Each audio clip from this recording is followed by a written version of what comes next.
I'm your host, Annie Bowles, and this is News du Jour.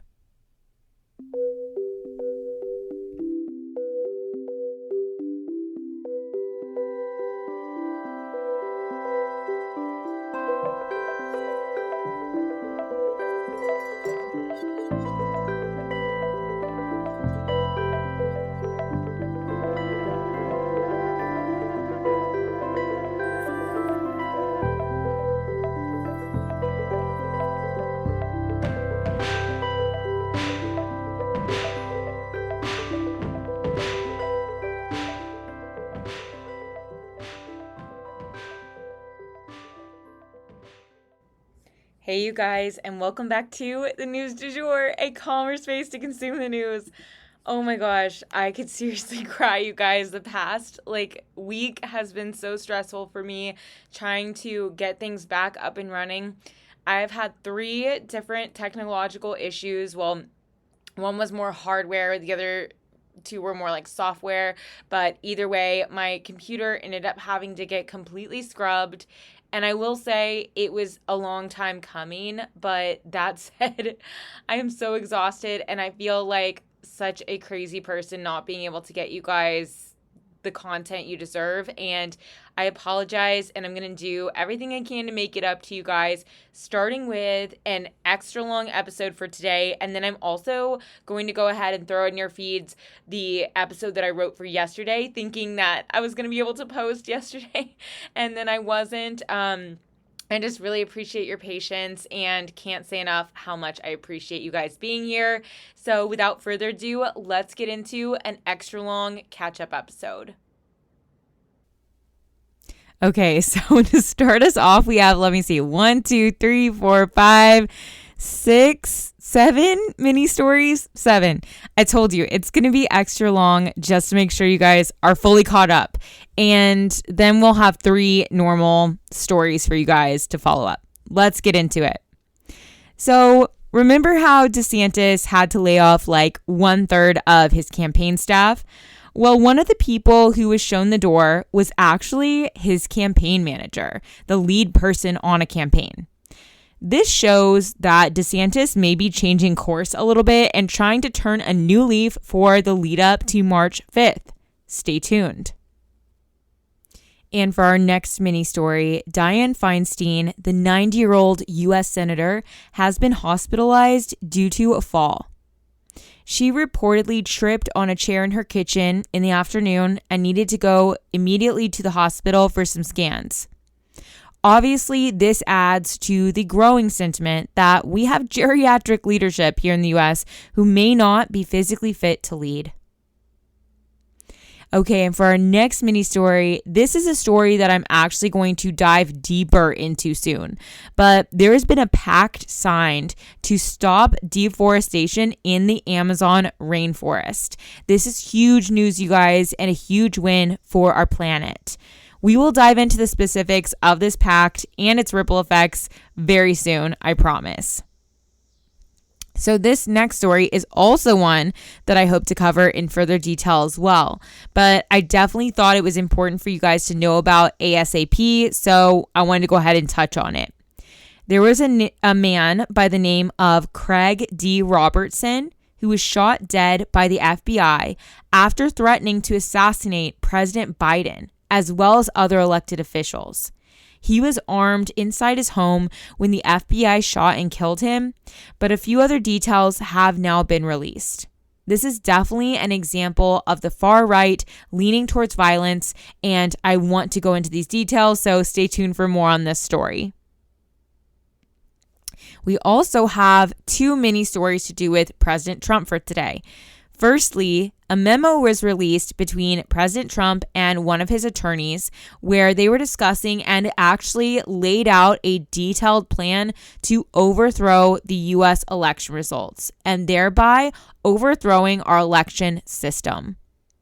As we previously understood, this plot involved these slates of false electors that would be counted by Mike Pence instead of the real ones. Fortunately, Mike Pence is an actual patriot who followed the laws of our nation and counted the authentic votes. With that one move, Pence probably safeguarded our democracy in ways that we cannot even imagine. And lastly, for mini stories today, news has come out that in January 2021, a special counsel was granted a search warrant to gain access to Trump's Twitter account. They did not say specifically what they were looking into with this Twitter account, but it's safe to say that it had to do with his communications about the 2020 election. We'll definitely keep you guys posted if anything else comes out about that special counsel and all the moves they're making. Okay, and for our first longer story today, I did want to issue a content warning. This story involves a deadly natural disaster. So, of course, we are going to get into the Maui fires, and then I actually have sort of 2 follow-up mini stories about a couple other very serious natural disasters that are going on. Let's jump into it. So by now, you guys have probably heard about the fires in Maui. They have gotten very serious and out of control. At least 53 people have been reported dead as of the time I'm recording this, and that count will probably go up in the coming days. Thousands of people have been evacuated from the area, but one of the issues, though, was that tourists continued to arrive by the planeful after the fires had already started raging. I think it was one of those things where they all were thinking, well, my resort will be fine. These are just some little fires, going on somewhere in the forest.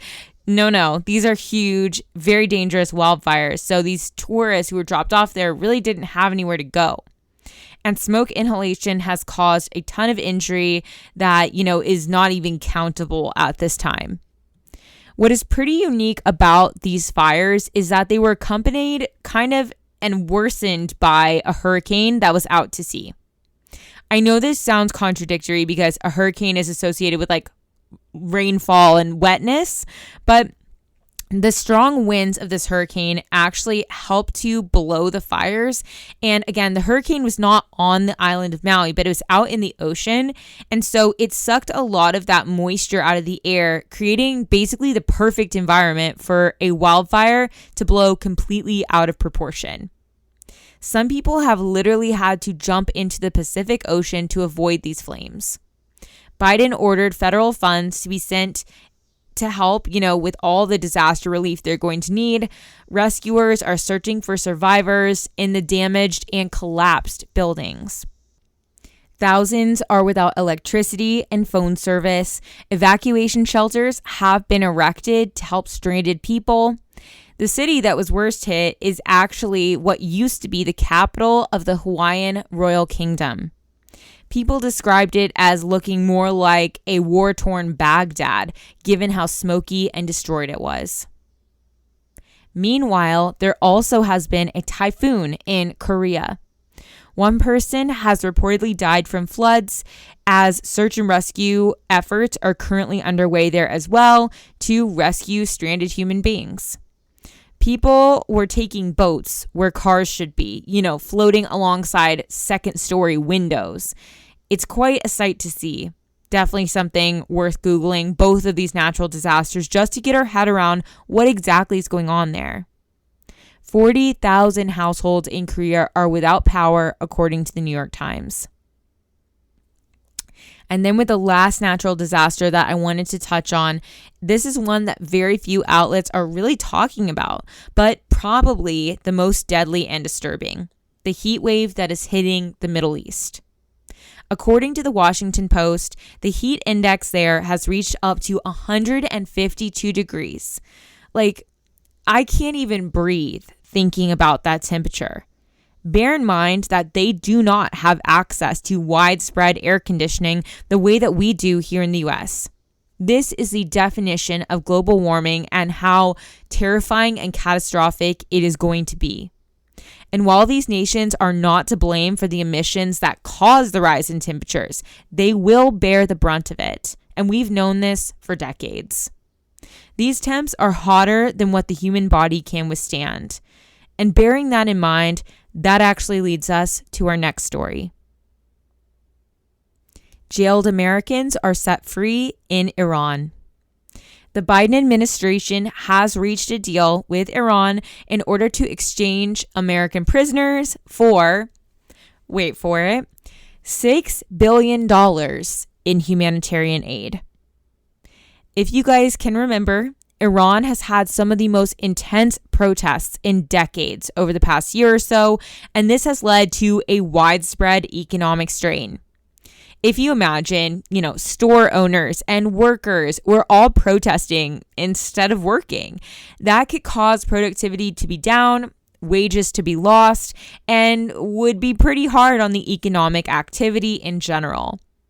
What's more, the government also flipped off the internet services during that time, if you guys remember, to basically prevent people from spreading the word about the protests. So this also prevented a lot of people from doing their jobs, ordering products, etc.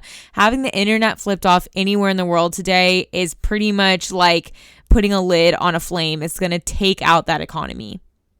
So the economy has definitely taken a major hit, and this heat wave that is going on there right now has got to be really affecting people too. I don't want to even imagine what it feels like inside a cramped, unair-conditioned prison there right now. But with all this in mind, the government there is in dire need of humanitarian aid. Or maybe we should rephrase. The people there are in dire need of humanitarian aid, food, basic medical supplies, things like that, the essentials. But no one wants to give them any because they're Iran and no one wants to help such an evil regime. No one wants to help out their government. However, Biden administration felt that in order to free 5 American hostages and help the people of Iran in the process, it might be worth it. These prisoners were being housed in the most notorious prison in Iran, Evin Prison, which is known for the worst of the worst, inhumane conditions, and brutal torture. These hostages were just reportedly released into house arrest, which I'm sure was an immense relief to them. Some sources say they're being housed in a hotel, but I think nobody really knows beyond the two governments. But either way, as long as it's not Evin Prison, I think they're in better conditions. In a few weeks, they will be allowed to board an airplane and come home to the U.S. That is, if the funds arrive to the Iranian government. The $6 billion in funds is going to take the scenic route in getting to Iran, as we are obviously not going to transfer it directly to them. We don't have that kind of relationship with them.